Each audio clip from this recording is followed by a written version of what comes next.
Hello, everybody. Today, I'm gonna start taking a look at some of the May Wolf 2025 submissions. It's still wrapping up this week, but there's a couple that have come out, so figure to take a look at a couple. So I'm gonna start with One Last Week by, I'm not sure how it's meant to be pronounced, but I think it's Cameron, maybe? Chmron? I don't know. Cameron sounds right. But anyway. Let's see. Content warning. It has on the page is suicidal ideation, so fair warning. So without further ado, let's get into it. I crouch on my knees in front of the open refrigerator, taking stock of its contents. A loaf of bread, 6 apples, a variety of vegetables, and various half-emptied condiment bottles.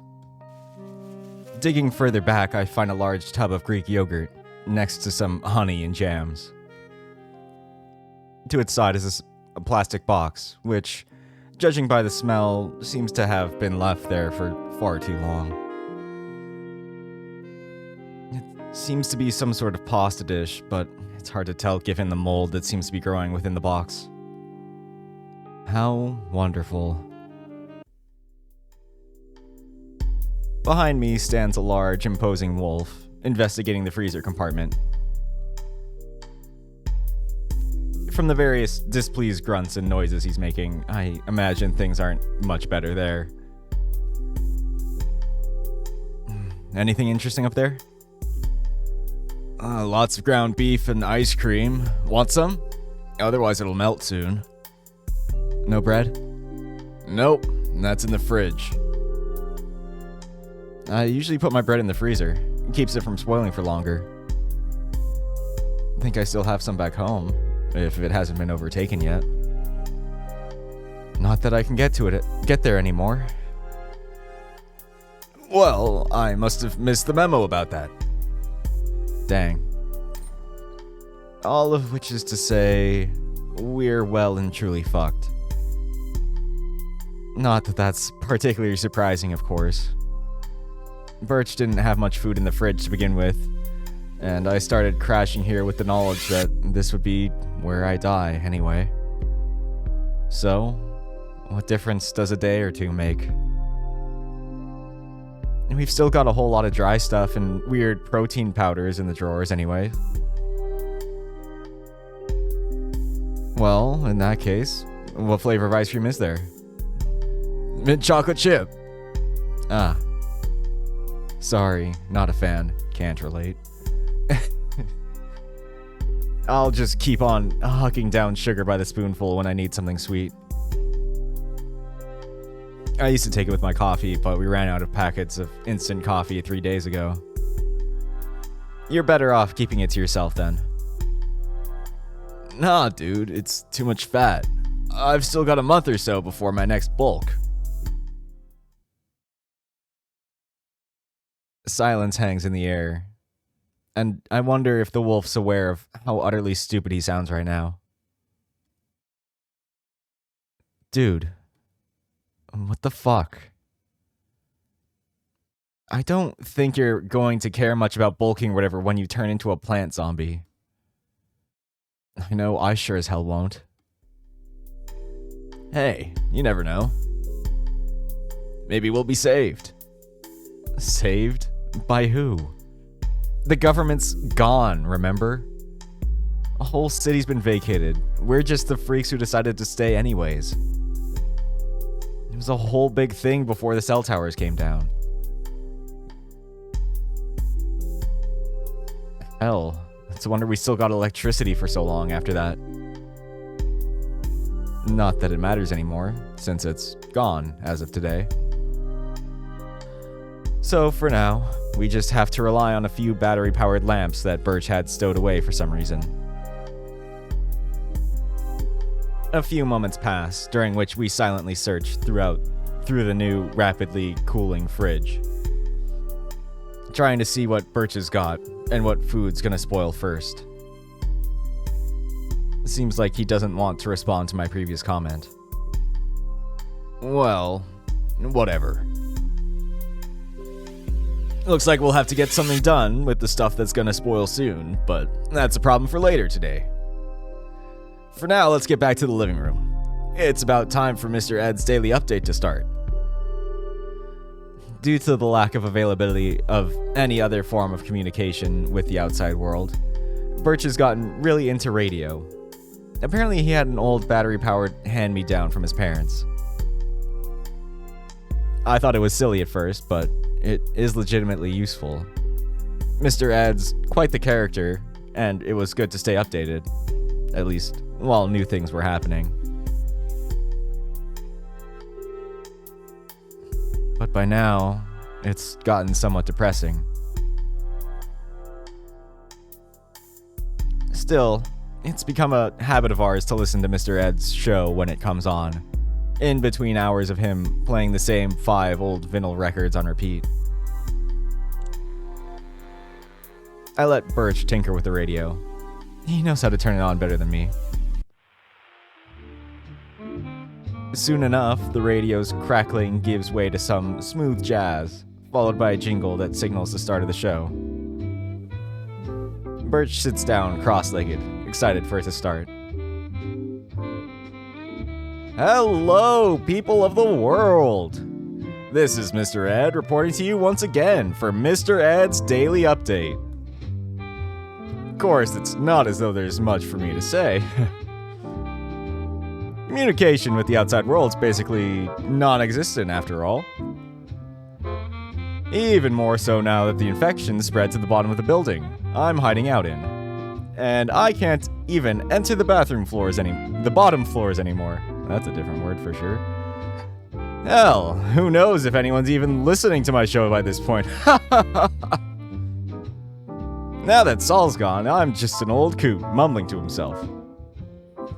At the mention of Saul, Birch lets out a small whine. He used to be the co-host of the show, but 4 days ago he got a bit too close to an already infected zone while out gathering supplies, and the infection latched onto him as well. At least, that's what Mr. Ed relayed, through the message Saul left on his door before disappearing. But I couldn't even stop if I wanted to. After all, there's nothing else for me to do here but wait for my turn. Kinda like us. But who cares if that's the case, eh? Much better to believe that I've got a captive audience of thousands listening to me ramble on. Unfortunately, the only signs of life I've seen from up here in the past week or so have been looters, so... At the mention of looting, Birch shoots me a smirk. I roll my eyes. Shut up, dude. You're like the fact that I'm here. I didn't say anything. You insinuated it. Maybe, but still, he's talking about you. I simply shrug and turn to face the radio again. Well, even they've stopped recently, of course. The tower is surrounded on all sides by the infection now. Been seeing tendrils of it reach about 10 or so floors below me. Of course, that means no one can loot it even if they wanted to. Now, I've got enough food and water stocked up to stay for months, but... well, you know.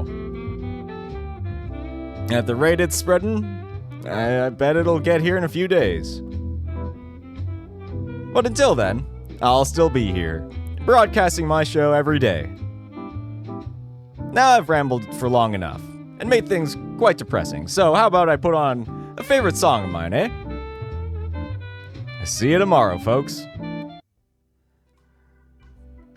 And with that, Mr. Ed's voice fades away, only to be replaced by the sound of smooth jazz.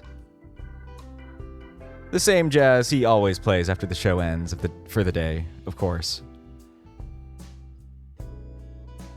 Birch simply sits in front of the radio in the same cross-legged position he always has, ears sinking down. I shoot him a glance, but he simply looks away, focusing on some far-off point instead and frowning. Silence.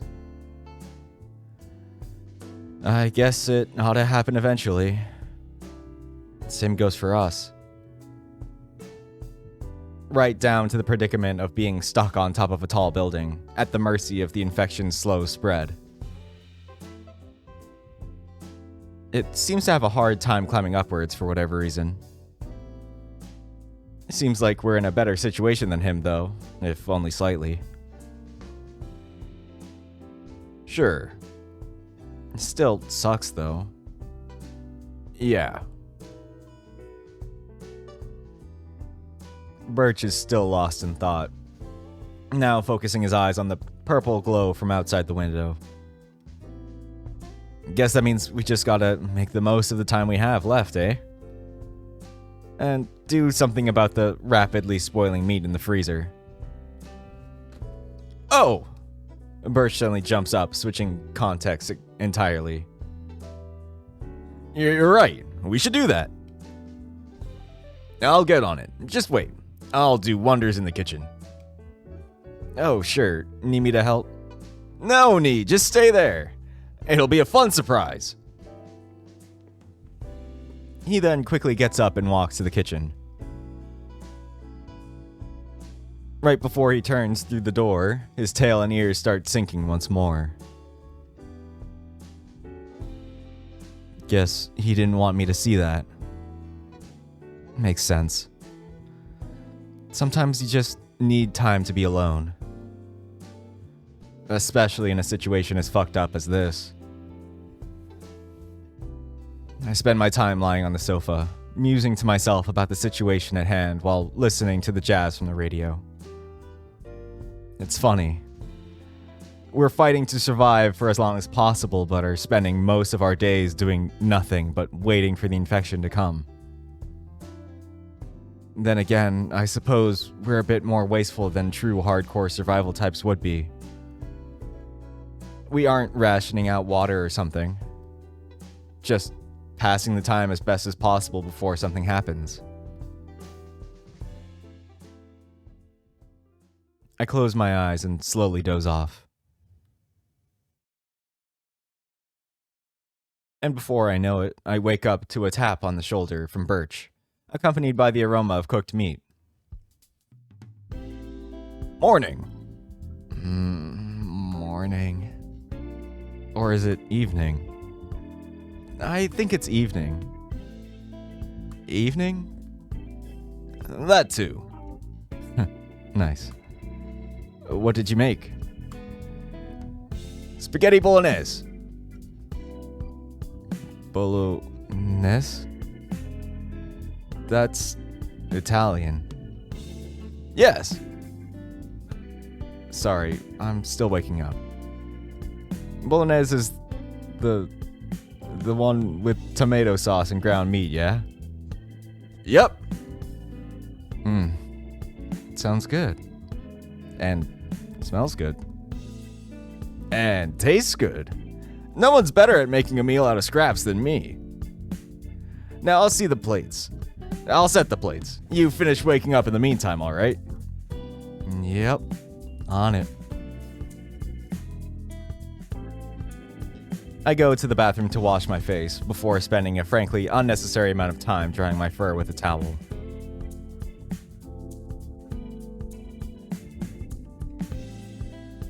By the time I go back to the living room, Birch has already set the table up. The pasta looks downright fantastic. Holy shit, dude. Why is it that you're such a good cook when you're such a stickler for nutrition? Hey, you didn't taste it yet. Maybe it's not as good as it seems. I roll my eyes. He said that every time he's made a meal for us, and it's always fantastic. And it's exactly because of that I started cooking in the first place. If the food isn't good, I have a hard time reaching my daily protein goals. Though, now that we're all out of meat, I think I might have to resort to using the powders again. Yikes, that stuff's nasty. Hey, it's not that bad. You have 1,000,000,001 different flavors in stock. And when I asked you about it last week, you said it's because none of them taste good. Well, it was hard to find one that I liked. But other people like them. Well, I don't. You don't work out. Your opinion is irrelevant. I simply shrug. He got me there. Say, do we have enough water stored up in case the pipes burst or something? You can do that type of technical stuff, no? You fixed that broken light a while back. Well, there's a difference between that and fixing faraway water pipes that are already in infected territory. They might stop working any day now, just like the electricity did. That sucks. Yep. Got any big container we can use to store water in case that happens? Probably won't be able to take showers, but at least we won't die of thirst. I think there ought to be some stuff lying around. I'll take a look. Worst case scenario, I can break into the neighbor's place and see what I can find. Hey, that's... There we go again. Birch doesn't like it when I mention that. I gotta say I respect his choice, even if it means we have less good stuff to eat. Personally, my morals pretty much went out the window the moment things went to shit. I'd rather we not have to do that, yeah? Yeah, I know. Just fucking with you. I'll see what I can do then. In the meantime, I try out the pasta. Holy shit. This is fantastic. Thank you. Though we didn't have any Parmesan cheese to grate on top, so it's not as good as it could be. That's fine. It just means that I get to keep kosher. Kosher? I'm Jewish. Ah, that's the thing where you don't eat meat and cheese together, right? Among other things. But I've made cheeseburgers for you before. Well, it's not like I actually keep up with it, or most other traditions.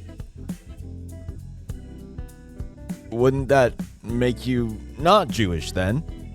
Well, no. My parents are Jewish, so I'm designated Jewish by law.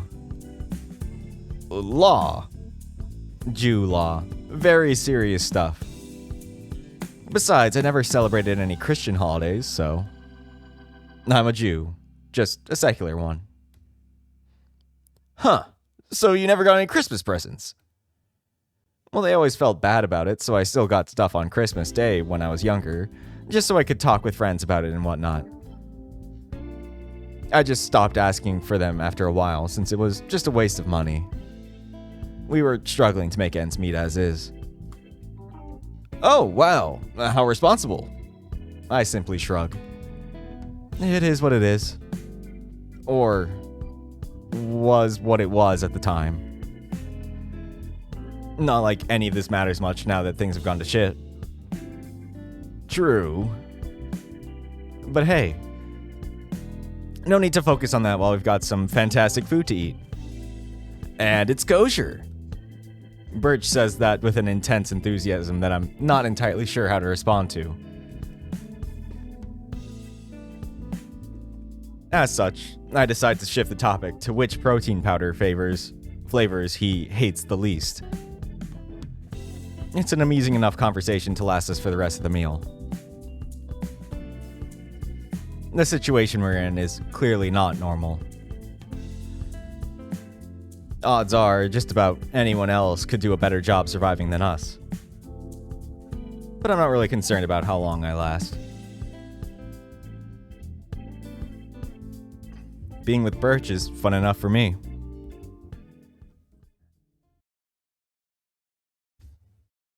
Ever since the sky started glowing purple, it's been hard to tell the time, and even harder to sleep well.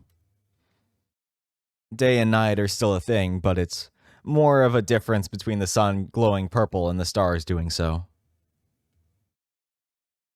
Not that there's much I can do about it. It just means I sleep like shit and wake up at around noon every day. I stumble out of the guest room, only to be greeted by an empty living room. Same goes for all the other rooms.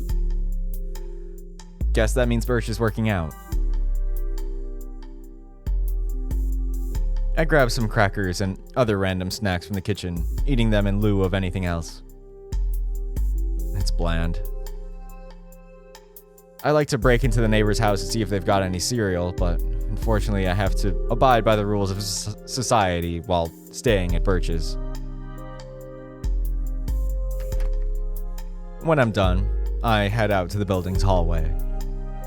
I don't really like it here. It feels too normal.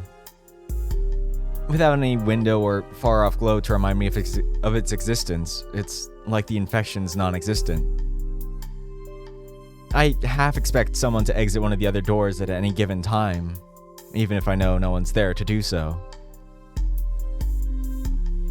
From beyond the stairwell, I can vaguely hear the sound of Birch's grunting and heaving as he works out. Moving past the door, I take a look at the bottom of the stairwell.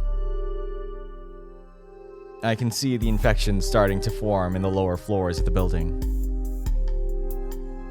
Lucky, there's still about 20 floors between us and the infection. We should still have some more time, I hope. Whatever. Let's see what Birch is up to on the roof. Morning. The wolf is taken by surprise at my appearance, caught mid-push-up. Morning, Judah. Noon, not morning. What does it matter? Time is a social construct anyways. Birch doesn't move, still in the plank position as he stares at me. You gonna finish that push-up or something? I think I might have short-circuited his brain with that stupid statement.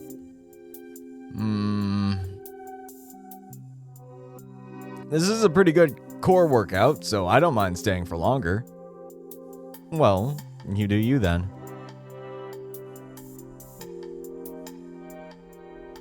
I turn, looking over the railing at the sea. It's tinged a slight purple, presumably from the sky. Not sure if the plant-like infection that's all over the city has already spread to the seas. Though when looking down, I see some tendrils reaching out across the beach into the ocean. Well, I suppose all I can do is hope that the fish make it out of this alive. It's not like we have any way of leaving this building after all. After about a minute of silently looking at the view, I hear a grunt from beside me. Guess you decided to go back to those push-ups, eh? Yep. After about 10 more push-ups, Birch stops, falling onto the ground with a light thud. That's good. Good? Yep. Good. He jumps up to face me. Working out is fun. You should do it too. I roll my eyes. What's there to gain from it? We're gonna die anyways. Birch simply shrugs. Well, it makes me feel good. Pretty sure it's scientifically proven to do so, or something like that. I heard someone say that once. Well, that's convincing. I'd rather not feel any more pain than I have to in these final days. It's not like I'm gonna end up being jacked like you after one day of training. I don't do it to get jacked. Well, that's a bit of a lie. I don't do it only to get jacked. Maybe you're different, but at least for me, having a way to let out that energy makes me feel good in the short term as well. There's something satisfying about it. And besides, it's not like we have anything better to do with this time, yeah? He's right about that, at least. As though he's sensing my hesitation, Birch jumps even closer to me. So, want to try it? The sun's nice out here, and I'll help you out as well. Fine. I don't want to go too hard, though. I'd rather not die feeling sore. Gotcha. I'll help you out then. Let's see. How about we start with the warm-up? We spend the next few hours training together. At first, Birch walks me through a series of stretches.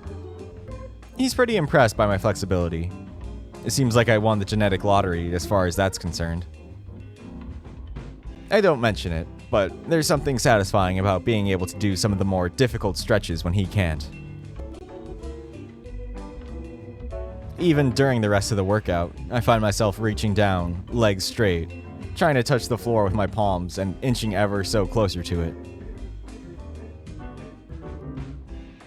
When it comes to the actual exercises, however, I'm not as skilled. We start with push-ups, since Birch was already doing them when I interrupted him. I can't even do one. Birch tries to reassure me and check to make sure that my form is good, but every time I try, I feel my elbows and shoulders sputtering halfway during my ascent and have to stop. Meanwhile, I've lost count of how many he's done. Even after resting to feel and starting to feel better, I hit the same roadblock. Sensing my frustration, Birch walks me through some beginner exercises that should help ease me into push-ups. Starting with my hands at an elevated position and slowly working my way down. When my arms are absolutely spent, we focus on other exercises. Squats, lunges, some sit-ups. I do much better there, to the point where one could assume I'm about as fit as the average person. Still, my lack of strength is more than noticeable. By the time we finish, my legs are wrecked as well. Meanwhile, my arm seems to have healed somewhat, so I try again. Not thinking much of it, I shift back to the plank position I worked on with Birch. Oh, trying one more time? Palms flat on the floor, shoulders squeezed together, spine straight. Yeah. I struggle to say the words while in the position. Oh, no need to respond. Just concentrate and do your thing. I begin bending my elbows, letting myself fall down at a controlled speed. Then, when my chest is close enough to the floor, I stop. I feel my arms ache once more, but try to ignore it. Maybe trying so soon was a bad idea. Maybe I should have waited a day or two. However, as I start straightening my elbows back out, Birch begins cheering me on. Come on, Judah! You can do it! Slowly but surely, I lift myself off the ground. I think I hear my elbows crack slightly, but the sound of Birch's cheering overpowers it. You're so close! Just a bit more! Whatever. I can still move it, so it's probably fine. My body burns, and I feel my posture falling apart by the moment, but I hold on. Each inch of height causes that much more strain and requires that much more effort, but it doesn't matter. After all, Birch is cheering me on, right? I can't afford to disappoint him.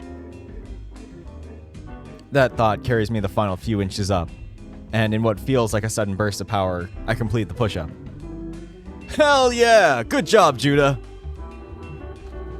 Birch runs over to high-five me, but I collapse onto the ground, unable to support myself any longer. Flipping myself over, I see the wolf leaning down towards me. You did great! Breathing heavily, I try to formulate a sentence. Yeah. I can't speak. Whatever. I finally managed to do a push-up. Thanks. You really went above and beyond there.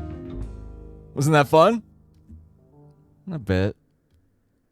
Well, you can do more, no?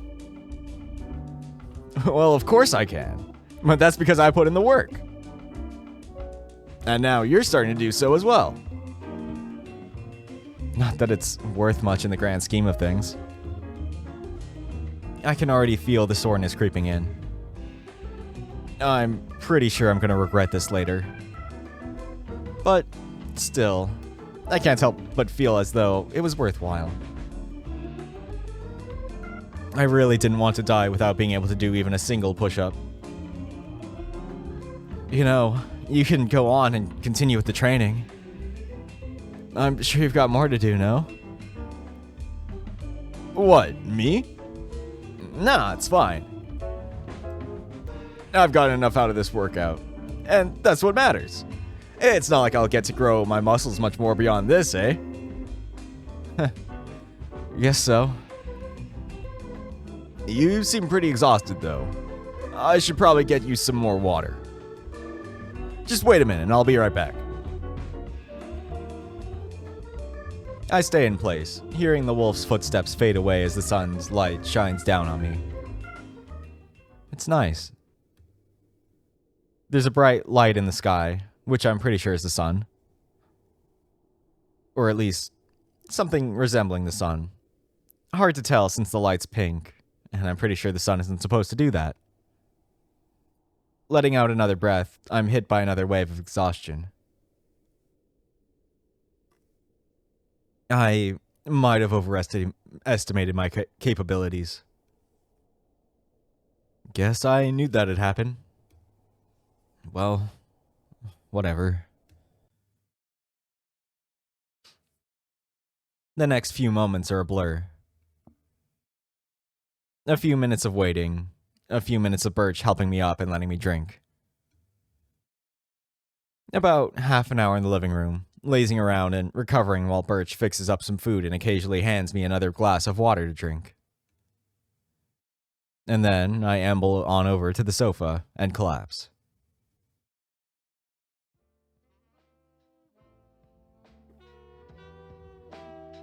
When I wake up, Birch is sitting on the floor facing me. In the background, the radio plays. No doubt set to Mr. Ed's station by the sound of it. Morning! Oops. Did I sleep through the whole day? Nope. Why say morning then? Didn't you say that time was a social construct? I might have. Exactly. That said, Mr. Ed's show isn't a social construct, and it's starting soon, so if you like, you can listen alongside me. Sure. Let me just get some water first. Oops. Okay. After I return from the kitchen with a glass of water, Birch has already finished getting ready, sitting eagerly in front of the radio. We sit there in silence, listening to smooth jazz for a few minutes, before the clock hits 5 p.m. and Mr. Ed's voice comes through the radio. Hello once again, people of the world. Would you like to hear about a dream of mine? Nah, who am I kidding? Of course you do. See, I had quite the vivid dream today. I was in my childhood home, again. Everything was just as I remembered it. 6 toothbrushes by the bathroom sink, canisters of sugar and flour on the countertop. Broken down TV that hitches for just a bit too long before switching channels. Really, it's where I belong. Of course, I'm a grown man by now, but it's comforting. We all want to go back to that comfort sometimes, no? It's stable. Stability is something we're lacking these days, eh? We latch on to whatever we can to get even a bit of it. Otherwise, we go insane. It's why I'm here, talking to all of you listeners, yeah? 5 p.m., same as always. And I hope that's why you're still here, listening to me in spite of it all. Birch is staring intently at the radio. Stability, huh? I suppose that for Birch, that's exercise. Of course, my home's long gone. Even if it weren't lost to the infection, my parents died years ago. As such, it was quite a nice dream, you know? Getting to see them one last time. Even if it wasn't quite the same. On an average day, when she didn't need to doll herself up, the fur on my mom's arms was much more matted. I suppose that's what happens when you work hard to feed a family of 6. Yet, in the dream, in spite of the flowers and vines that overtook her body, in spite of the clicking noises that overtook her talking from the growths deep within her larynx, in spite of the way she shambled across the room to meet me, slowly making her way through the undergrowth, as she held me tight, welcoming me back home, she was radiant. I know how this sounds, but in the dream, it was comfortable, stable. I couldn't help but be jealous of my family, having given themselves up to fate. Once everything's taken by this infection, once this great change sweeps over us all, in spite of it all, on the other side, my family was whole again. I hope that is really like that. I suppose we'll find out soon. I'm not planning on giving up, dear listeners. But I don't know how long I'll last. I can see the infection peeking out from beyond the recording room. There's an odd purple growth on my calf. A stinging pain behind my right eye. The few rations I have left seem far less appetizing to me than they were yesterday. Still, on the off chance I survive, I'll be here tomorrow. 5 p.m. on the clock. I hope you can make it, dear listeners. For now, I'll leave you with one of my favorite songs. With that, Mr. Ed's voice fades, replaced by the same old tunes we've come to expect from him. Afterwards, neither of us says a word. What is there that can even be said?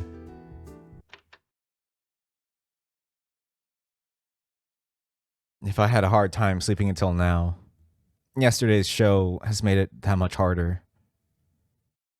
Here I was, thinking things were looking up because I managed to do a fucking push-up. All it left me was some sore muscles. It doesn't change the fact that we're all going to die. Sooner rather than later at this rate.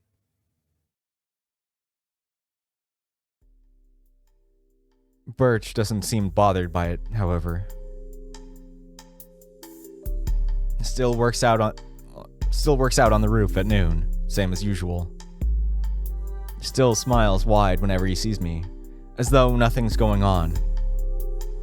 Still tries to make the best of the limited food we have. We've been too wasteful until now, and our supplies are running out.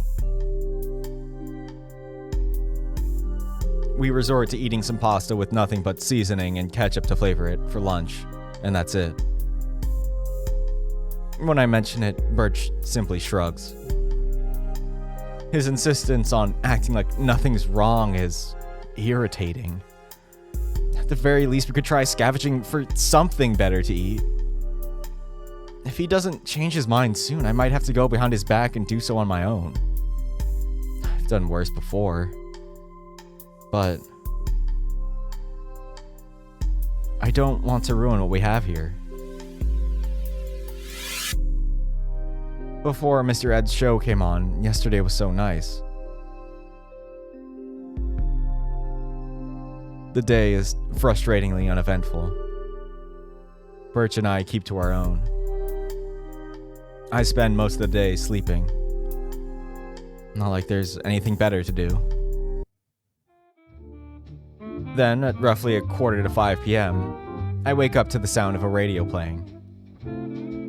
Smooth jazz, just like what Mr. Ed usually puts on.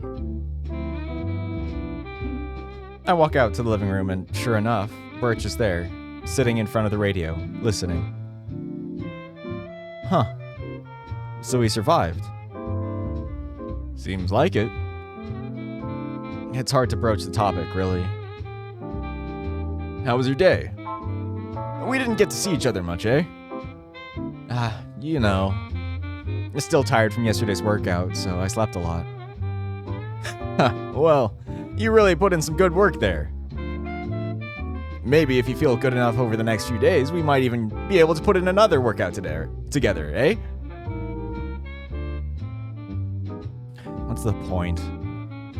Sure, maybe. If we get the chance. You know, this music is pretty nice, don't you think? Not what I usually listen to before the infection started, but it's nice. It feels a bit samey to me, though that might just be Mr. Ed's taste in music. The song playing right now is pretty chill, though. Maybe I'm just attached to it since I've listened to it so much by now. That's usually how it is for me. I listen to something and feel ambivalent to it. And then, only after I listen to it about 1,000 times, I start enjoying it. It's why my favorite songs are the ones the gym I used to go to constantly played. I thought you only worked out on the roof. Oh, of course not. I just don't like working out at home. So, given the circumstances, the roof is the closest I can get to a gym. We chat about nothing in particular, as the time slowly inches towards 5 p.m. With every tick of the clock, a feeling of unease grows within me. Given the fact that there's still music playing, it must mean that Mr. Ed is fine, right? And yet, from what he said yesterday, it seemed like his time was short. Maybe he just left a CD on repeat. Or maybe... who knows? I hope he's alright.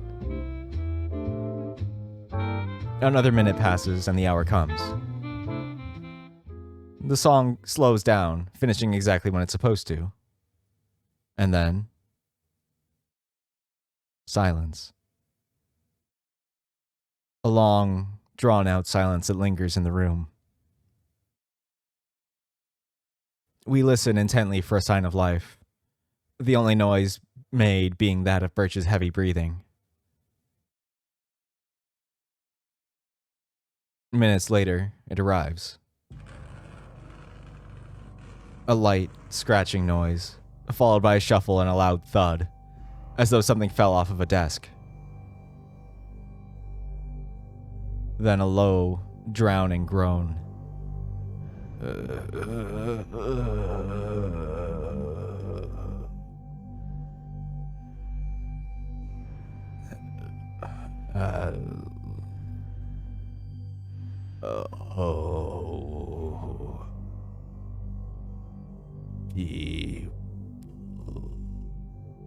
Then silence.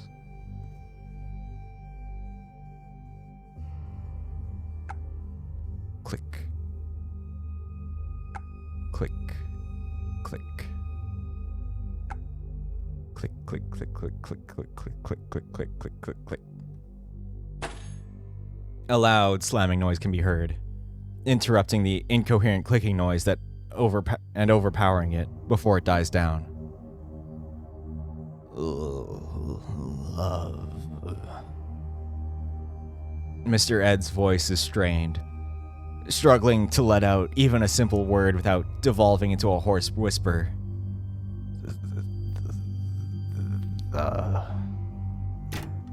Birch slams his hand on the radio, turning it off. He stands up, voice cracked and eyes wide. Let's not listen anymore. I'm not sure what to say. I'm going to take a piss. With that, he storms into the bathroom, slamming the door behind him. I sit there, unable to process what just happened. Was that Mr. Ed? Was he still aware of what was going on around him? Did the infection fully take him? Was he still trying to perform? To be there for his listeners? Against my better judgment, I decide to turn the radio on again. I have to know. I press the on button, only to be greeted by the same exact song Mr. Ed plays at the end of every update of his. Same as usual. As though nothing had changed. Even after the infection overtook him, he's still keeping up with this, huh? I turn the radio off. Not sure when Birch will exit the toilet. I don't think he'll want to listen to it. And so, I'm left to myself. Thoughts swirling around my head, trying to make sense of what I heard. Though, I suppose it's not all that complicated. Just a reminder of what's waiting for us. Still, it's hard to grasp. It feels like only yesterday that everything went to shit. All things considered, I survived for so much longer than I expected myself to. But now, I can only wonder how much longer we have. 1 day? 2? The infection's probably made it up a couple more floors since yesterday. But even without it, we're already running out of food. No matter how much you slice it, Birch and I are fucked. Without reaching any conclusion, my thoughts continue to spiral until I hear the creaking of the bathroom door.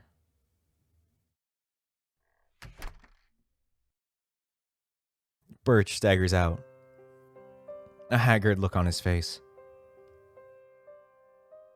His eyes are puffy and red, while his ears droop down and shoulders slump, as though he's trying to minimize his presence. Hey. Say. What do you think we should eat for dinner? Birch, you alright? After we heard on the radio.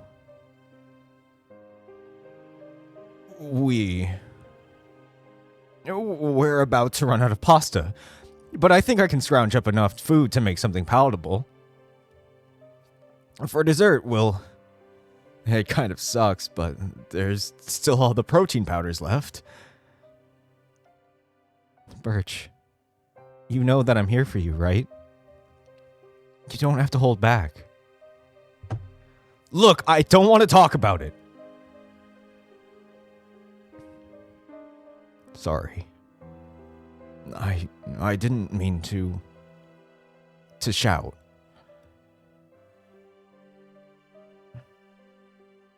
And if I said that I did, that I feel my eyes start to water. Fuck. I'm trying to hold on to something, to anything, and I can't just My voice cracks. Ignore it, like... I can't bring myself to look at Birch. I'm not like you. I can't just go on like nothing's happening. I'm not! Shit, I made him mad. I didn't mean to do that. It just came out that way.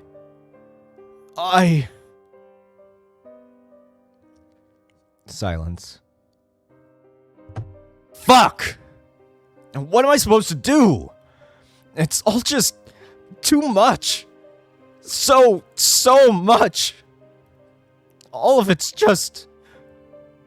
How am I supposed to grasp it? Of course I know we're going to die. I'm not stupid, you know. But how?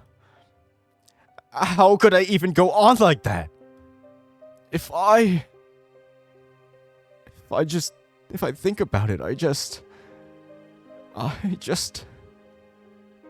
can't. I just stop. I'm barely holding on as it is. Even before all of this started. And it's just slow, hoarse breathing. A sniffle. How can it be fair? We did nothing. None of us did anything to deserve this. Why do we have to go through this? Why us? Our parents didn't. They got to fall in love, to live full lives, to raise kids, and we just have to accept this? That there's nothing left for us. That everything we worked towards was for nothing. That everything's just gonna go worse and worse. If so, why not just take the initiative and jump off this fucking building already? Let's just get it over with. Birch falls onto his knees, right in front of me. He's trying to stifle the sobs, but nothing helps. I try to calm him down, to say some simple platitude in order to help, but find myself unable to do so. My voice comes out wrong. I worry that if I do so much as breathe, I'll start crying. And when I do, it comes out as a soft whimper. Please, Judah. Birch leans in, his arms wrapping around my shoulders, pulling me close.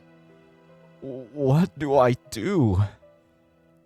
What is there to do? How can I go on? I can feel his tears falling onto my back. How? I'm sure he can feel mine on his. I don't bother holding back anymore. I've had enough of screaming in silence. We've both spent so long holding it in. We hold each other and simply cry. In reality, we've got nothing to offer each other. No words of comfort that can change the fact that we're doomed. That there's no future for the two of us. That in a week's time, we'll both be nothing more than shambling remains of our former selves, overtaken by the infection. But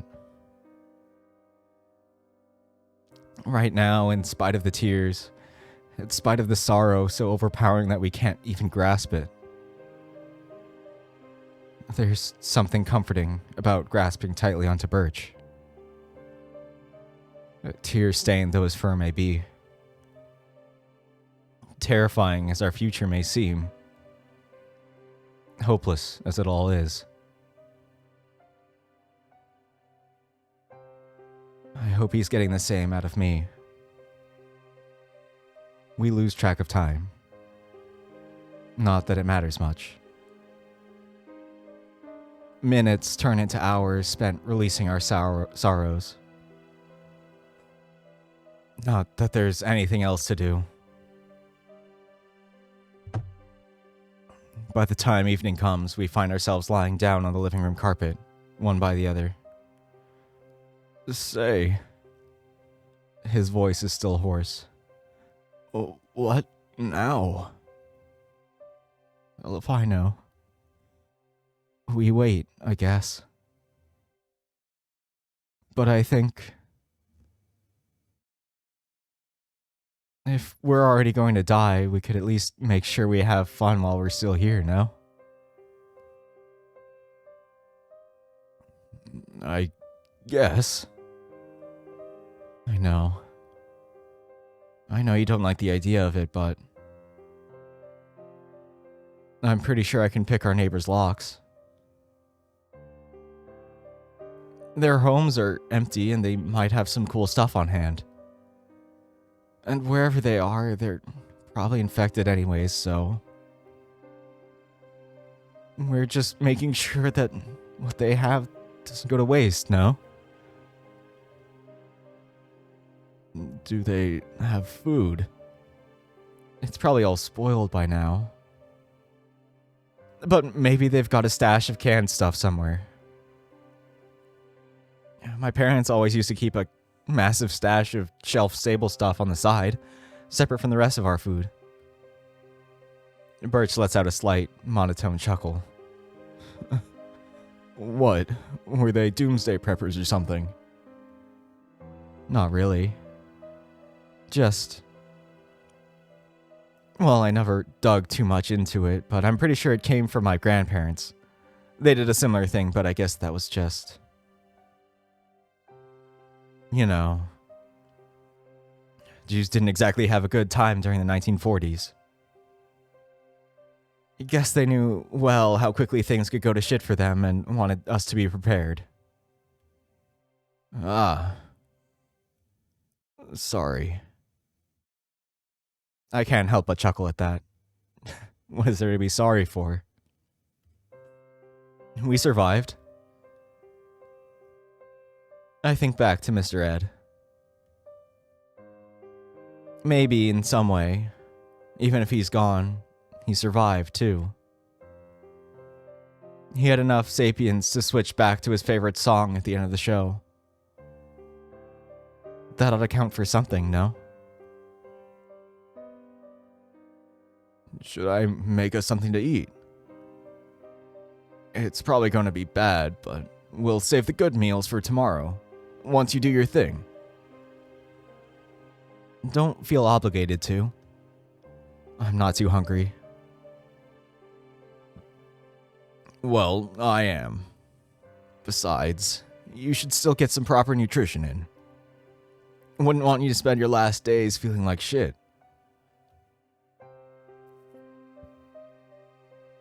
I feel like we established well enough that we both feel like shit. I'm talking about malnutrition. It'd make you feel even more like shit. Ah. Well, can't argue with that. Birch slowly gets up, ambling over to the kitchen. I go help him. Not much else I can do for now. The food's fine. It's as good as Birch can make it, given our incredibly limited supplies. Still, I'm looking forward to our scavenging trip tomorrow.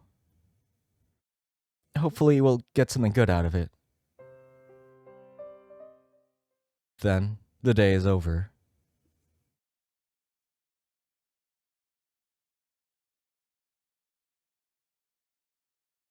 As usual, I have a hard time falling asleep. I can't stop thinking. It's stupid, really. By not falling asleep, I'm just wasting time feeling uncomfortable and irritated. This would all be over so much quicker if I was able to just sleep until the infection comes. A sense of unease creeps in. I get up, pacing around the guest room. It doesn't help. I go to the living room. Then the front door. I peek through the peephole.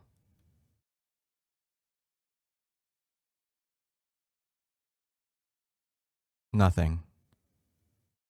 Of course not. The infection's still not here.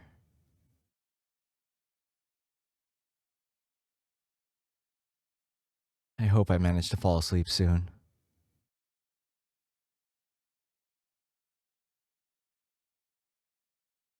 Eventually, the next day comes. You sure this will work? I've done this enough times already. I fumble with the shitty lockpicks I always bring around with me. I just grabbed them from a random store when things were just starting out, but I know how to use them. Sort of. The lockpicking guide I snagged from the library was helpful enough to get me started, and I just kinda winged it from there. Though admittedly, I usually just came in through a window or something. It's not working. I can practically feel Birch's gaze on me as he waits on me. Maybe I should try another door. Sure. Thankfully, this one goes much better, and a few minutes later, the lock clicks and turns. Birch and I slowly open the door, peeking in. There's a familiar, musty smell that's reminiscent of my grandparents' homes. It's dark. I raise my flashlight, looking inside. It seems that before they left, whoever lived here closed the blinds. I can see a large window on the other side of the room. I walk on over to it before opening the blinds. The room lights up in that all too familiar purple shade. Numerous hand-quilted sheets line the walls and various corners of the room, giving it a patchwork feel. While the sheets seem to be quite old, the furniture is surprisingly modern and sophisticated. This building was only built a few years ago, so I wonder where they came from. Fine layers of dust coat the room. A feeling of melancholy washes over me. I imagine the last moments before whoever lived here parted ways with their home. Back when the nationwide evacuations began. I wonder, did they think they'd get to come back? Or did they know even then? As I look over at Birch, he seems to be feeling the same, staring off into the distance. I'm sure he's feeling it much stronger than I am. After all, I've already done similar things multiple times. It's fine, you know. We won't touch anything we don't have to. We're not disturbing the home, we're just... Soon enough, it'll be overtaken anyways. Yeah, I know. I'll go check in the kitchen. Let's see if we can get something to make today's meal the best one yet. We split up and start looking. I comb through the living room. I'm not entirely sure what I'm looking for. Anything to make our last few days less miserable, I suppose. Oh, wait. I should make sure Birch doesn't get confused about what we're here for. Birch! I shout out, hoping he can hear from the kitchen. What's up? Don't forget to grab any tasty snacks you find. Cookies, candy, and things like that. Don't eat that stuff, it'll rot your teeth. My teeth are going to rot anyways. I don't think the plant zombies have good dental hygiene. There's a moment of silence. I'm sure Birch is contemplating how to respond. Fine. But I'm getting you to work out with me again after we finish scavenging. That's as good a reason as any to do so, I suppose. Sure thing. We continue looking, each in our own corner of the house. The more I look, the more I find. rows upon rows of books stored in a bookshelf. A bunch of board games on top of it. An old gaming console too broken and battered for me to even consider trying to turn it on. Besides it is a stack of Blu-ray DVDs. I start rifling through them. Holy shit, Birch! What did you find? They've got Shrek and Shrek 2 here. Never seen them. My god. This man is desperately lacking in pop culture education. You're lucky we have no way of watching them now, or that there's no electricity. Otherwise I'd force you. No comment. How disrespectful.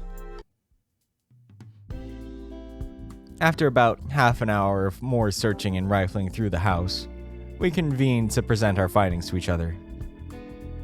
So, I'm happy to announce that the search for food was successful. Now, admittedly, most of what I found was rotten by now, but not all of it. Of the stuff that isn't rotten, we've got some rice, some tomato sauce, coconut milk, olive oil. I start losing focus as Birch begins to lift every small find of his. Point is, we've got enough to eat more than well for the next few days. Does that mean no more dry pasta? Exactly. Though protein sources are still unfortunately very limited. There's only a few old blocks of tofu that I found left. And what about the snacks? Well, much as I dislike the idea of it, I did find some stuff strewn around. Mostly old person cookies and cereal, though. Saying that, he brings out multiple tins of butter cookies and a regular-ass box of cornflakes. They might also be expired, but I'm honestly not sure. Honestly, that's fine by me. The risk is worth it. As for me, I found quite a lot of stuff too. Jewelry, cash, expensive perfumes. But as for things that are actually useful for us in a post-society world, I did find Uno. Alongside a bunch of other board games, which we could probably try out, even if I don't really know what they are. Other than that, there were a lot of DVDs and a bunch of old electronics, most of which probably don't work since there's no electricity. In saying that, I point to a stack of electronics which I've moved to this living room table. Phones, laptops, tablets. However, I pull an old laptop out from the pile, opening it up and presenting the home screen to Birch. Oh shit, it's still got charge? Damn right it does. Not sure how long it'll last for, but it does work. And best of all, it's got a Blu-ray drive. Birch raises a brow. We're watching Shrek and Shrek 2 on this thing whether you like it or not. Damn. Don't you want to watch some better movies instead? Turning to the pile of DVDs by the console, Birch starts rifling through them. There's gotta be something here. I get the feeling I'm being slightly unfair here. At the very least, we're watching the first Shrek movie. If you find something else you'd like to watch, we'll do it if there's still charge left in the laptop by the end. Fine. Let's go with that then. Though, the laptop is probably only good for about 3 hours or so of screen time, no? Odds are we won't be able to get through the second movie. And we gotta find the right moment to make use of it. Otherwise, we'll waste all of the battery life. He has a point. Maybe there's some shows worth watching amongst the discs. Should take less time to watch those. Well, I've got some box sets at home. You found at the office. Never seen it. Well, shit. Guess we know what we're gonna watch after Shrek then. We've continued chatting and scavenging for a bit, but it seems as though we've exhausted all that there is to find in this house. Soon enough, we put anything we didn't find a use for back in its place, and start bringing our haul back to Birch's apartment. It takes a few trips, mostly to bring over all the food and ingredients Birch found. By the end of it, we've both worked up an appetite, which means that it's time to make good use of our haul. I stand by as Birch begins working on our food. Some sort of fried rice with tofu and canned vegetables. Much as I like pasta, I feel as though we've eaten far too much of it recently, so I'm grateful we get to mix things up. Since I'm not much of a cook, I instead help Birch out by keeping him company and handing him whatever he requests of me. It's a nice way to stay occupied while waiting for the food. When it's ready, the food is, as expected, fantastic. Any reservations I might have had about it are overtaken by the sheer joy I feel at getting to eat something new for once. Afterwards, we pass the time playing some Uno. And once the meal has settled in our stomachs, we head up to the roof to work out. Once again, Birch works me through the basics, but I do moderately better this time. I even managed to do another push-up, to the tune of Birch's cheers and words of encouragement. I don't even have to tap out after completing it this time. It's exhausting, but fun. And when we finish with the training, I barely have time to let the feelings of dread and fear sink in, because Birch is there to pass the time with me. It's much easier to do now that we've got the board games from the neighbor's apartment. Learning how to play them once we get bored of Uno is a bit tough, since neither of us knows the rules going in, but we eventually figure it out, sort of. Not like anyone who can judge us for not playing them incorrectly is still alive, of course.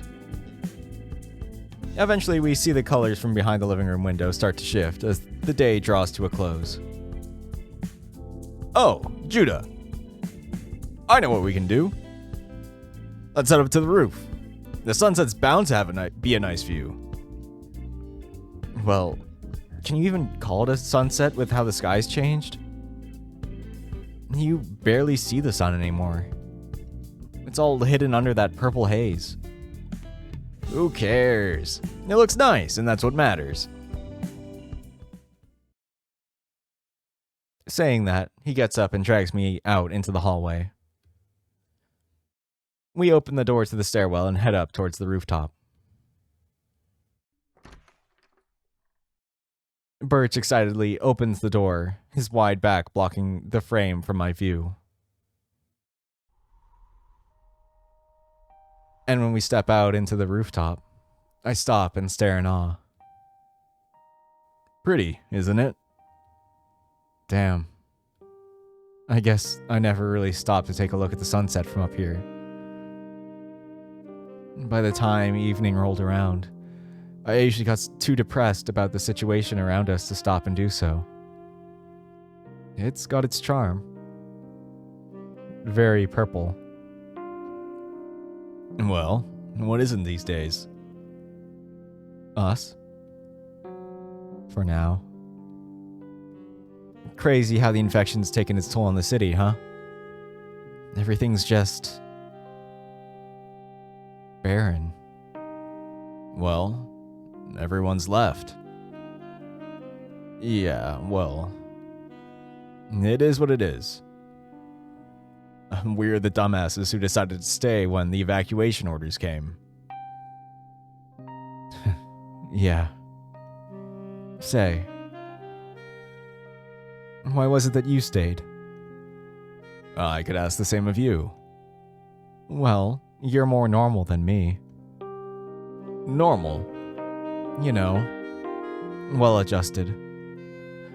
My reasons certainly aren't normal. Well, what are they then? I hesitate. I wanted a new phone. A new phone? Yep. By the time the evacuation orders came, it was clear there was no hope, yeah?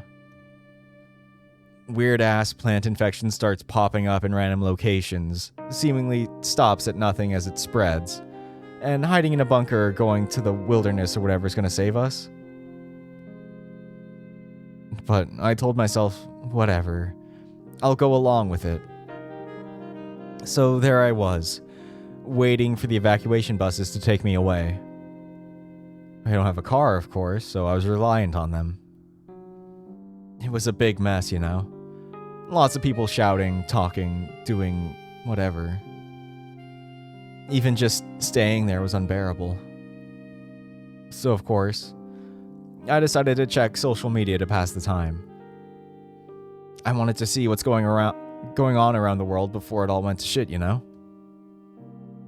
So, before I knew it, some asshole bumped into me and dropped my phone right onto the ground. Needless to say, it broke. It was old and barely hanging on anyways, so I didn't really miss it, but suddenly I just thought of something. Did I really want to evacuate the city without even having a working phone? No way to contact friends and family. Entirely disconnected from the world. Did I really want to face the unknown without it? Fan chance I'll do that. So, I decided to stay, and to get all the things I couldn't get back while things were normal. A new phone, an analog watch, some nice designer clothes, some damn peace of mind. Turns out, all those things I wanted so bad, they didn't mean much when society's gone. So when I got tired of it all, when the cellular towers fell apart, the city started getting overrun proper, and the realization hit that I wouldn't be able to evacuate anymore, I decided I'd find the tallest building in the area, go up on the roof, and jump. There wasn't much point in continuing after all. Maybe I'd get a nice view on the way down. Birch remains entirely silent. Of course. I never told him this. Don't worry, I didn't do that. Don't plan to either. Instead, I found you working out on this roof. You smiled, offered me a home-cooked meal and a place to crash. And I said yes. Needless to say, I don't regret it. This has been fun. Really, really fun. For all the depressing shit involved. I don't think there could have been a better way to spend these last few weeks than with you. So, thanks, Birch. Sorry, I got a bit sappy there. I didn't mean to unload. All that. Kinda hoped I would never have to. I wanted to keep things simple between us. No, don't. Don't apologize. I'm glad you decided to share that. And I'm really, really glad you decided to stay, Judah. The feeling's mutual. Were I all alone, I'd have gone crazy. Hell, I already was starting to before you came. I'm way more of a mess than you assume I am, you know? You sure? I've seen you in some pretty bad spots. More than that. Way more. The only reason I didn't leave was... well... it was because I'm chicken shit. Because I was scared. I don't do well with change. at all. Been this way ever since I was young. Moving houses, starting new school years, the shift to college. At some point, I just found a routine that worked for me and stuck to it. Wake up, go to work at the nearby diner. When that's done, go to the gym to work off all the stress from the head chef being an asshole. Watch some TV to close off the day. And then do it all over again. Over and over and over again. I only asked you to come with me because I was desperate for contact with another person after spending so long alone. So, when things started, I just ignored it. I went on with my life, same schedule as usual, until I couldn't anymore. And when evacuation started, I kinda just had a panic attack and avoided it until it was too late. Huh. It all tracks with what I know of Birch, but I guess we're both fucked up, huh? Maybe. For the record, I'm also, I'm not really sure how to do it. I don't do good with responding to this type of sincerity. Thank you for sharing that. I don't think you should blame yourself for it. It is what it is. Maybe it was a better choice in the long run. Who knows what's going on with the people who evacuated? Odds are they're all infected by now anyways. Meanwhile, we're living it up in here. Do you think they get to eat fried rice wherever they are? Hell no. You're right about that, at least. We stand there in silence, watching the sky shift in hues as the sun sets. Soon enough, we're in total darkness. The light fades and we're left staring out into the void. Well, there goes the sun. I'd have liked to see the sunset a bit more. We'll only have so many from here on out. Guess so. But even after we're gone, it's not like it's gonna stop for good. Not even the infection is capable of doing that. Besides, at first the stars begin to sparkle, as if they're turning themselves on one by one. Then, as if responding to their light, the plants from the overgrown city began glowing as well. When they've all finished, the sky shifts to a vibrant purple hue. Colors dance in the night sky as though it were set ablaze. This isn't all that bad either, right? Yeah, it's pretty nice. Not sure why the infection does this, but at least we get a good view of it. It's different. But still, you're right. It's beautiful. You know, if society hadn't, gone entirely, I'd have liked to ask you out on a date or two. Not sure if you feel that way, or if you even swing that way, but you're quite the catch. It'd be a waste if I didn't shoot my shot. I'd say yes, probably. Probably? I don't know. How am I supposed to respond to that? Yes, I like ice too. And yes, I do think it would have been nice if we could have tried it out.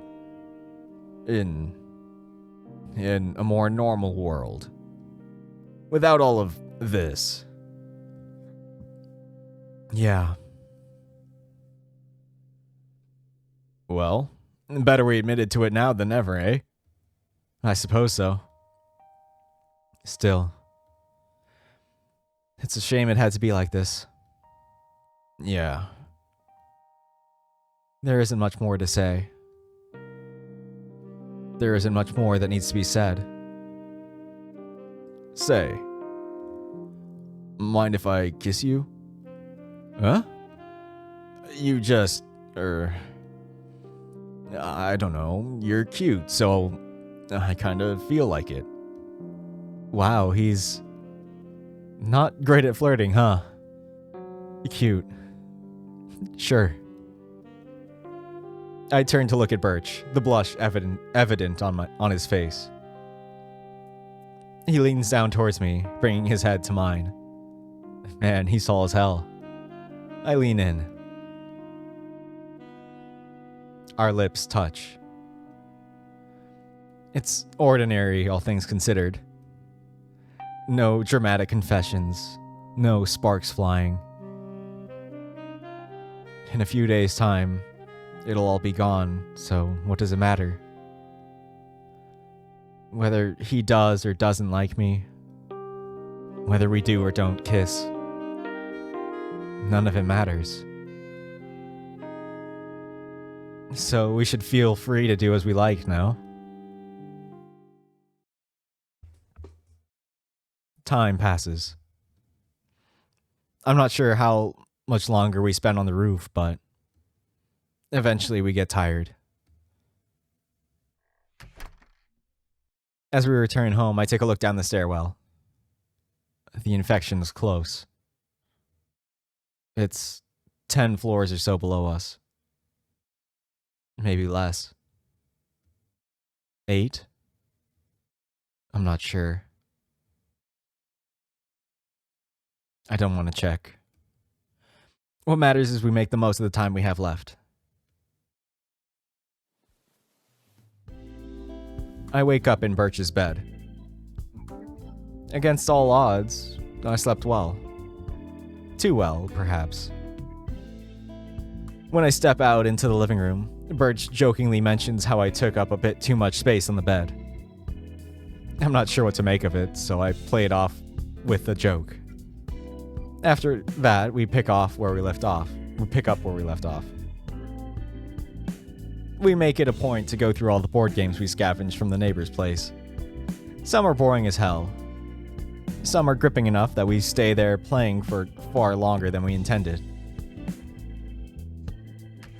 When noon comes, the two of us leave to hopefully get another day's worth of exercise in.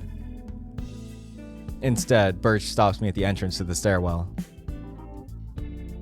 The infection sped up significantly over the course of the night. It's only a few floors below us now. At this point, staying in the hallway for any longer would be risky.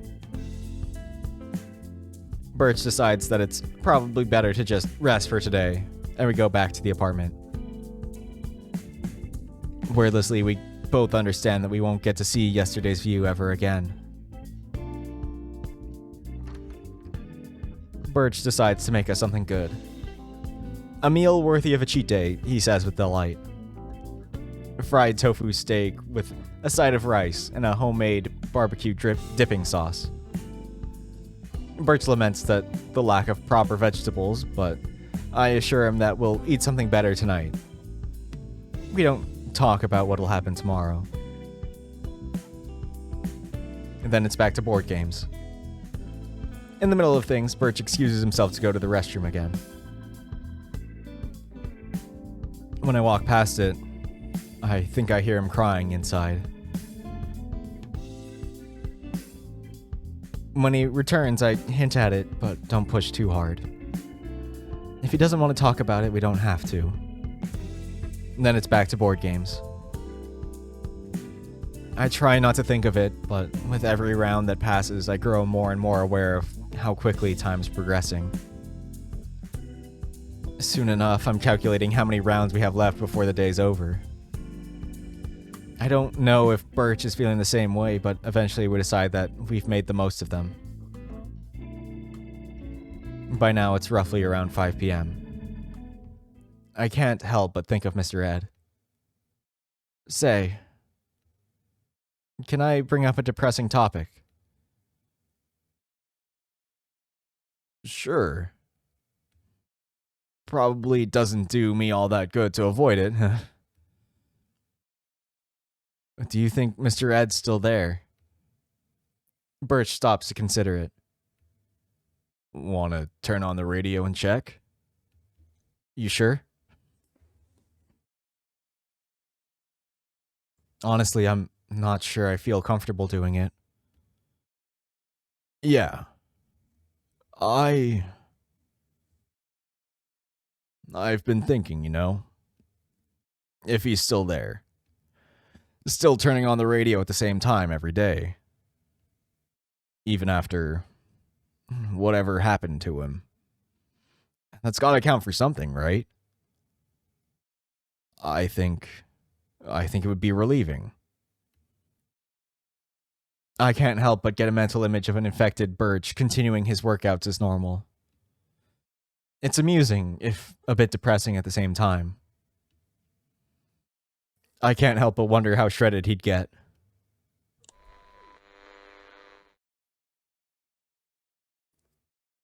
Once more, I watch as Birch fiddles with the radio and gets it to turn on. It takes a bit longer than usual to tune to the frequency. Not sure if it's because of Birch's nerves or something else, but soon enough, we're greeted by the same smooth jazz as always. We sit there in silence, waiting for the clock to hit 5. When it does, the music turns off, and a rustling can be heard.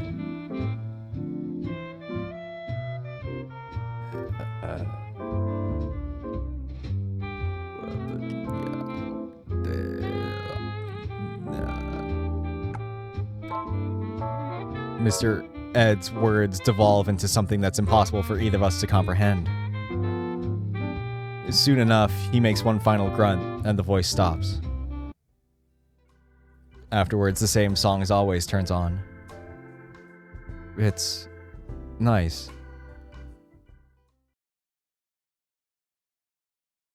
So?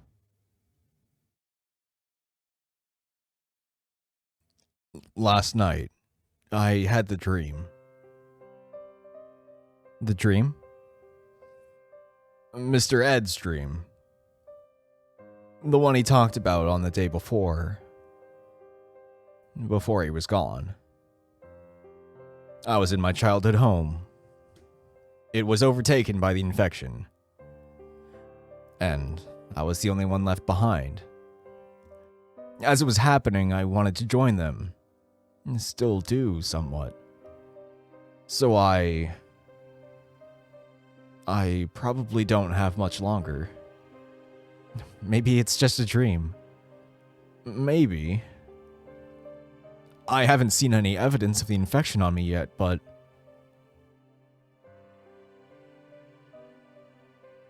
he doesn't say it, but I know what he's thinking. Don't. I want to stay here with you for as long as possible. You still haven't watched Shrek yet, remember? And I haven't seen a single episode of The Office yet. No comment from Birch. And I haven't managed to do 2 push-ups in a row yet. So, let's work out together. One last time. Train me until I manage to do that. And he's looking away. Just don't leave me alone before you have to, alright? I don't want to be alone again. Whatever this infection has in store, I want to be with you when it happens. To whatever extent we remain ourselves. I know I'll want to be with you. So I hug Birch tight. He stays entirely still in the same position as before. Don't you dare leave me behind so soon, alright? I don't care if you take me with you. No, I want to face this with you. Please. Birch slowly wipes the tears away and returns the hug.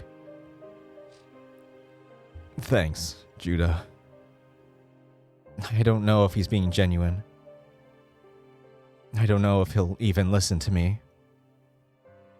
I can't bring myself to check. Want to watch something on the laptop? Sure. We start by arguing about what brightness to watch it on. I insist we watch it on low brightness to save on battery life, whereas Birch claims that he won't be able to see it well enough. Neither of us wants to push too hard, so we leave it to a coin toss. I went out, so we end up watching Birch's choice first. Some choice episodes from The Office. I don't really get it, but I don't care. Getting to hear Birch laugh is pleasant enough for me. It's loud, but not overly shrill. Just enough for me to tell that his heart's really in it. After what just happened, just getting to see him cheering up is enough. Eventually, when a few hours pass and the battery reaches around 50%, we decide to eat dinner. This time we go back to pasta. With proper tomato sauce this time, thanks to Birch's find yesterday. Seems like what he makes is called spaghetti alla puttanesca, or something. Though, as always, he mentions that he'd make it much better if he had all the ingredients on hand. Doesn't matter much to me though, it's good enough. Enough so that I ask for seconds after we finish, and have Birch make some more for me. I wasn't hungry, of course. I just didn't want the meal to end. After all, with dinner over, how much more is left in the day? It's all moving too fast. I need more time.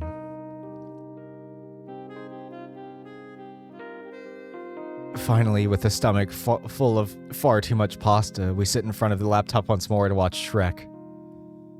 Birch seems moderately amused by it. Probably not as much as he'd enjoy The Office, but whatever. I don't really care about that anymore. I find the stupid jokes comforting. And I like having an excuse to snuggle up against Birch. Especially with how big he is. His neck fluff practically covers my whole head. When I'm pressed back up against him, I think I can feel some bumps on his neck. They're odd. Not entirely circular, and they have a weird texture to them. Soft. Like flower buds. Something tough, covered by multiple soft petals. I don't tell him about it. I don't want to ruin the moment. This is comfortable. Like a pillow. Honestly, it's better than the actual pillows Birch has. To the point where I struggle to stay awake during the movie. Really, I just...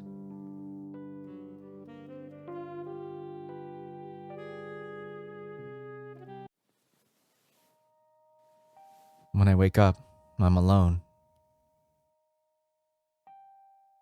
The purple light from the outside colors the room a light purple hue. Morning. Panic begins to creep in. The laptop is closed. When I open it, it seems like it's out of battery. Fuck. I check the bedrooms.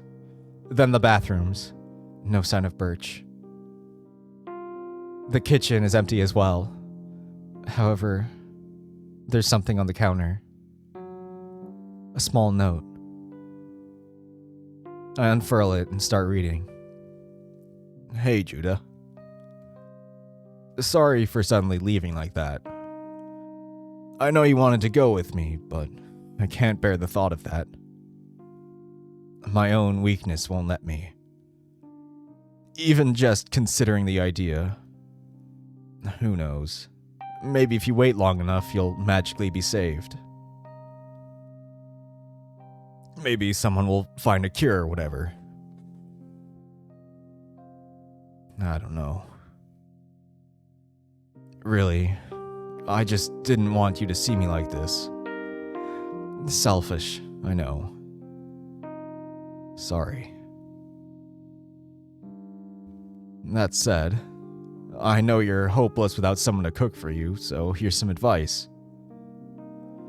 If you want a better breakfast than just cornflakes, you can try making rice pudding.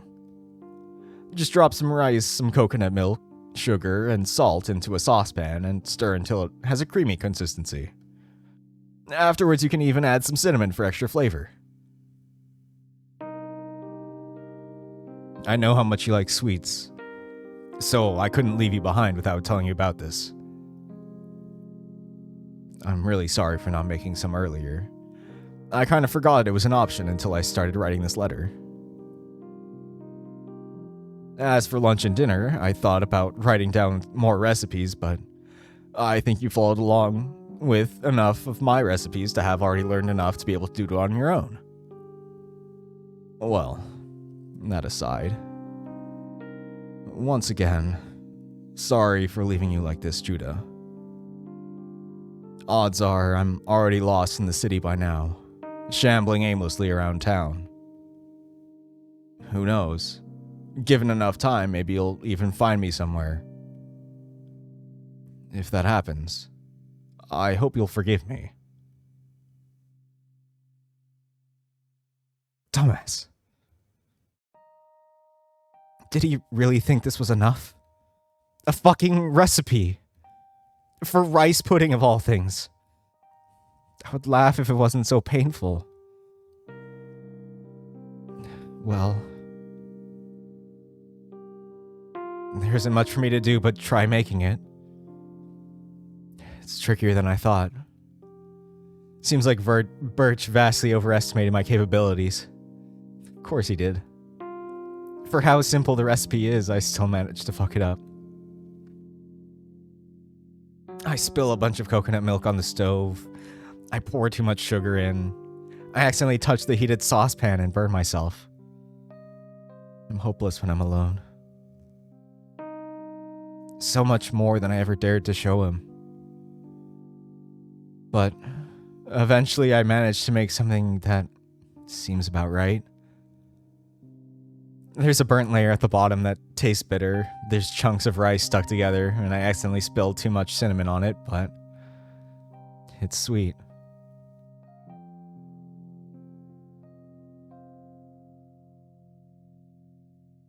At the same time, I can't help but think about how much better it would be were Birch still here.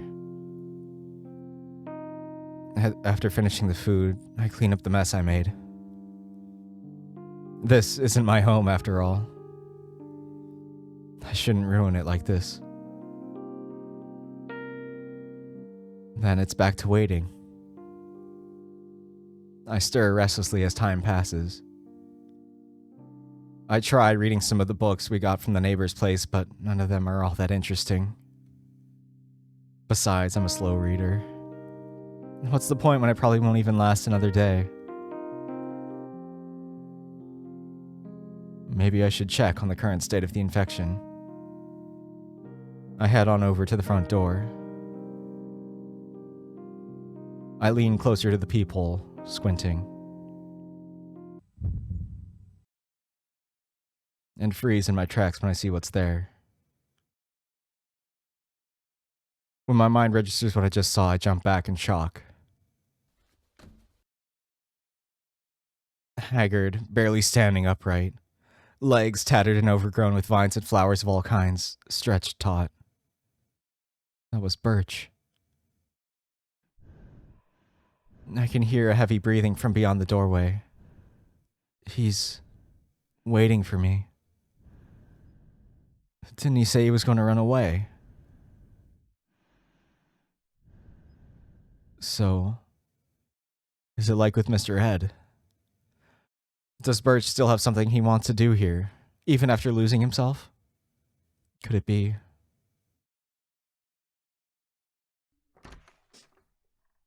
I open the door. Birch stares vacantly into space for a few moments before jolting in place. The flowers on his body straighten, as though they were his own hackles. His eyes open wide, bloodshot and leaking purple pus. At least, I think those are his eyes.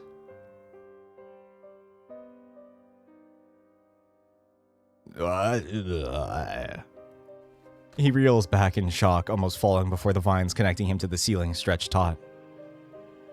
What? Am I really that scary? I'm not sure he can even understand me. I guess that would make sense. The infected plants in the hallway shift, as though they're aware of my presence. I wonder if being this close to the infection is already enough to doom me. Truthfully, I don't care much. Whether it's now or in another day or two doesn't matter. Sooner or later, change is bound to come. And whatever's waiting for me, I'd rather face it with Birch by my side. I take another step forwards. Birch tries to pull himself back. As I step on the vine-covered ground, I feel it writhe underneath me. Soon enough, some of the vines coil, reaching out towards me. I shake my leg, shooing them away. Can't they just wait a bit? It's amusing, really.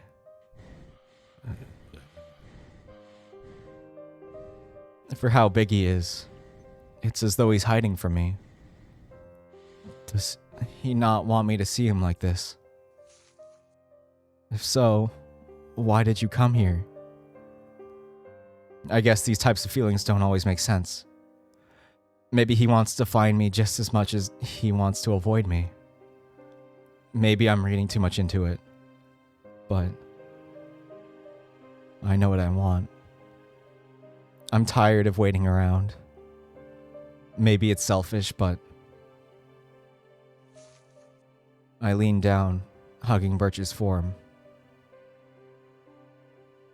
As I do, I feel the vines and tendrils that have overtaken him writhing in place. Sorry, Birch.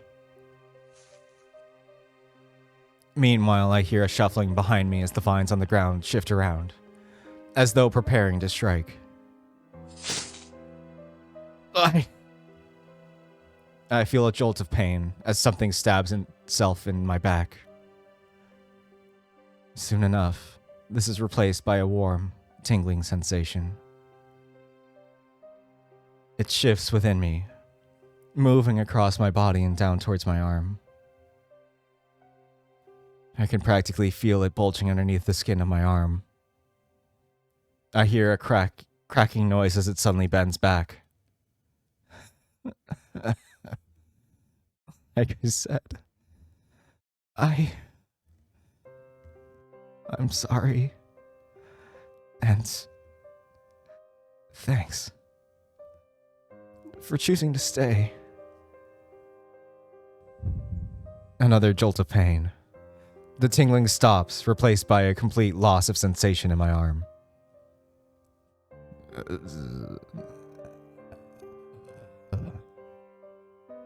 Jude.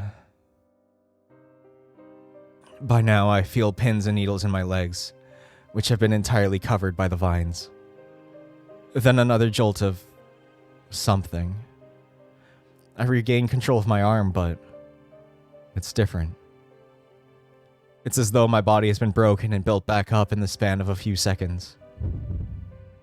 I try to move a finger, but feel my elbow spasm. Something's growing on top of it. Rose? I'm unable to crane my neck over to see it, but somehow I still do. I feel the plaster of the ceiling scrape against my skin. Wait, my skin? doesn't make sense. I'm not touching it. It's far above me.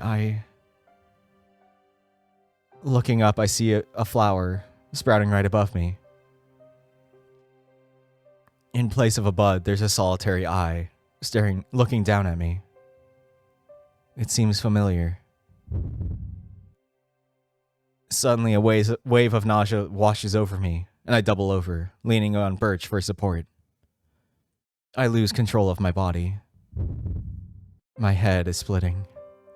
The only thing keeping me from collapsing is Birch's support. In spite of it all, his arms are as firm and comforting as ever. Something burst from my spine, dripping with... I spasm and sputter, suddenly regaining control of my body. Each heartbeat shakes me to my core. I close my eyes but can still see it. I open my mouth to speak, but all that comes out is an odd clicking noise. I gasp for air, but find myself unable to... The world takes on a different hue. All the while, I turn my grip on Birch. He lets out a low, rumbling whisper. I'm not sure what it is, but there's something encouraging about it. He's... for me. Another spasm. My skin... as I reach out in a million different directions at once. The vines emerge, grasping at whatever they can before coiling back in. Blood seeps down on the floor, painting it.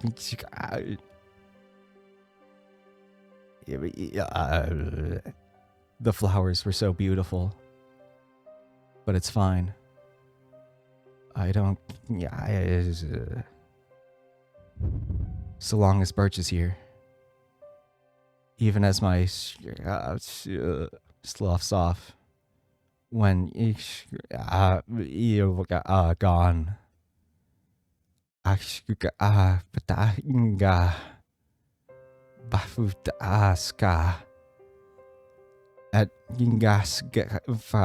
we're together.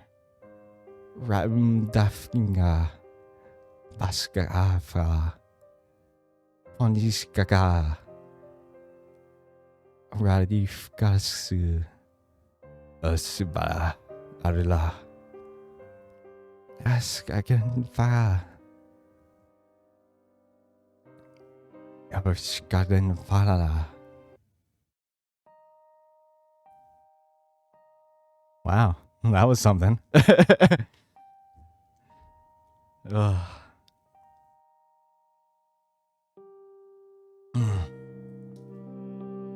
Nothing like a game jam to bring out some nice, happy stories. That was really good.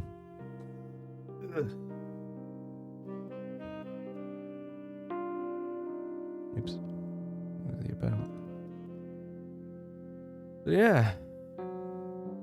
That was One Last Week by chmron. Cameron something or other.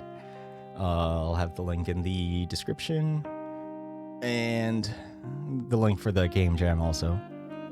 So yeah, go check them out. I'll probably do some more when they catch my attention. But as always, thanks for watching, and I hope you enjoyed it. And I hope to see you next time. Bye.